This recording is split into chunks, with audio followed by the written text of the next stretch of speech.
Assalamualaikum warahmatullahi wabarakatuh. Perkenalkan, nama saya Alivia Giovanda. Di sini saya akan menceritakan sedikit mengenai sejarah ketatanegaraan Indonesia.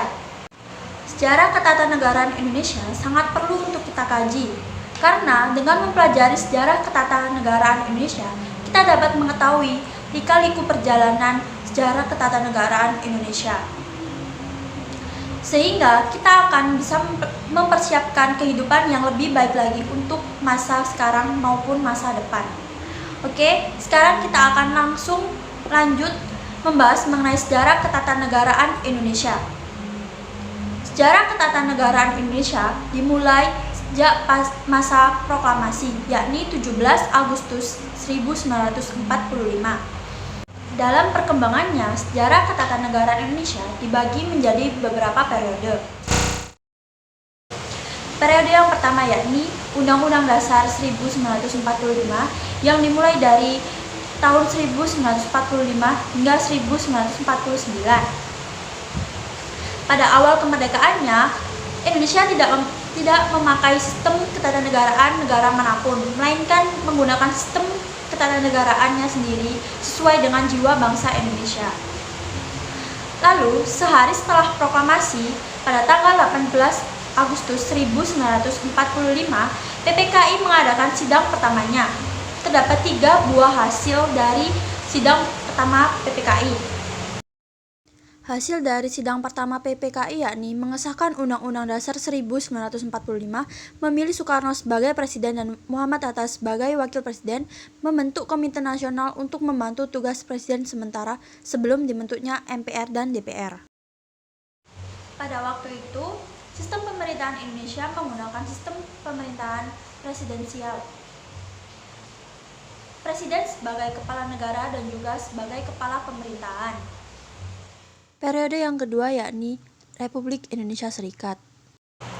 Setelah proklamasi kemerdekaan Indonesia pada tanggal 17 Agustus 1945, Indonesia masih mengalami begitu banyak rintangan. Belanda masih ingin kembali ke Indonesia. Belanda melakukan segala cara untuk bisa menguasai Indonesia kembali. Belanda berinisiatif untuk membentuk negara Indonesia menjadi negara federasi. Setelah agresi militer II yang dilakukan oleh Belanda, Belanda mendapat kecaman dari PBB dan dunia internasional. Lalu, PBB membantu menyelesaikan sengketa antara Belanda dan Indonesia dengan mengadakan konferensi meja bundar. Berikut ini adalah hasil dari sidang KMB. Terbentuknya Republik Indonesia Serikat merupakan salah satu hasil dari sidang tersebut. Pada tanggal 14 Desember 1949, rancangan UUD Republik Indonesia Serikat mendapat persetujuan dari Komite Nasional Pusat, dan Konstitusi Republik Indonesia Serikat ini dinyatakan berlaku mulai tanggal 27 Desember 1949. Negara Republik Indonesia Serikat terdiri dari 7 negara bagian dan 9 satuan kenegaraan. Insinyur Soekarno diangkat menjadi Presiden atau Kepala Negara dan Muhammad Hatta sebagai Perdana Menteri.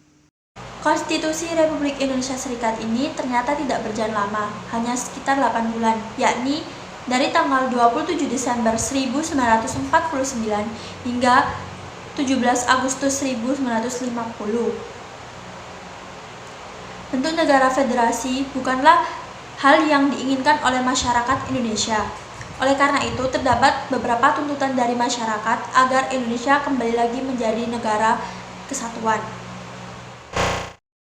Untuk mewujudkan keinginan kembali lagi menjadi negara kesatuan, maka melalui Undang-Undang Nomor 7 Tahun 1950 ditetapkanlah perubahan Konstitusi Republik Indonesia Serikat menjadi Undang-Undang Dasar sementara.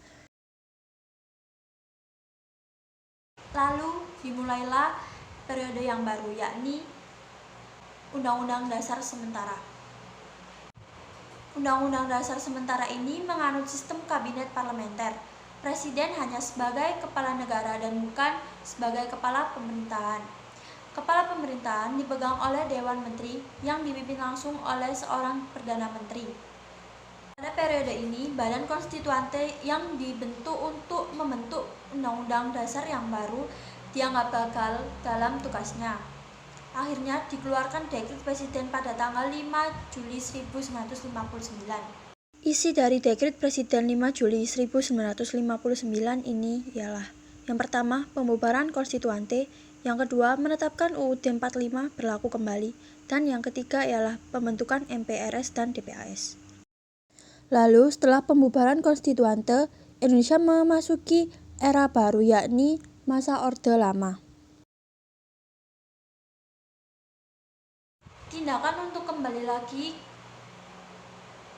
ke Undang-Undang Dasar 1945 dan pembubaran konstituante ini merupakan titik awal berakhirnya demokrasi dan dimulainya demokrasi terpimpin.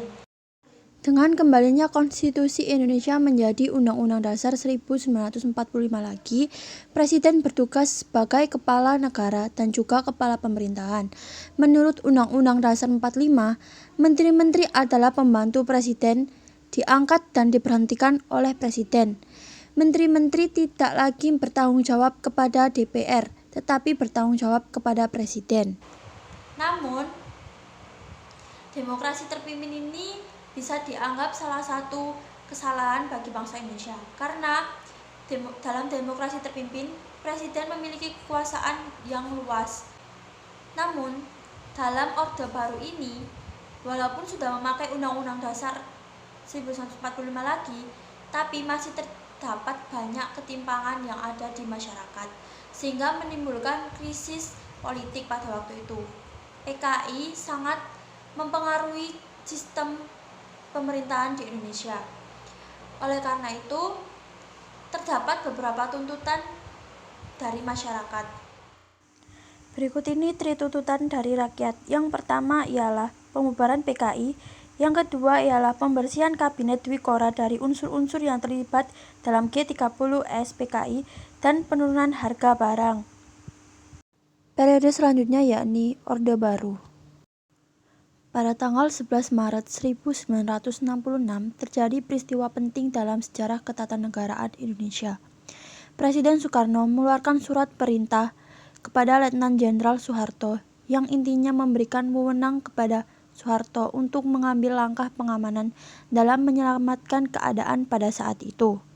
Berbekal dengan surat itu, Letnan Jenderal Soeharto membubarkan PKI dan memberantas sampai pada akar-akarnya.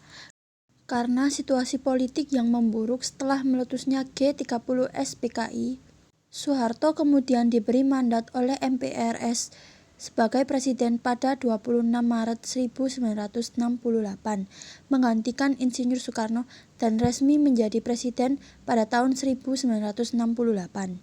Pada masa Orde Baru, sistem pemerintahan yang dianut adalah sistem pemerintahan presidensial berdasar pada demokrasi Pancasila. Pemerintah pada saat itu menyatakan bahwa akan dijalankan Undang-Undang Dasar 1945 dan Pancasila secara murni dan konsekuen. Namun, dalam kenyataannya tidak. Terdapat banyak kebijakan-kebijakan yang tidak sesuai dengan Pancasila dan Undang-Undang Dasar 45.